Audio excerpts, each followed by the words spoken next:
This is Liam Truchard with the Press Enterprise and PE.com.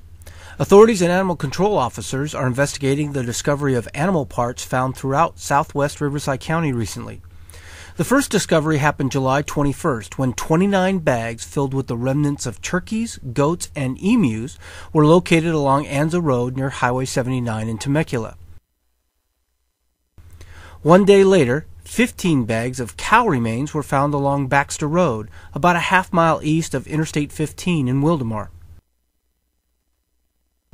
On July 30th, authorities found 6 bags of butchered goats along Adams Avenue, just north of Calmia Street in Murrieta.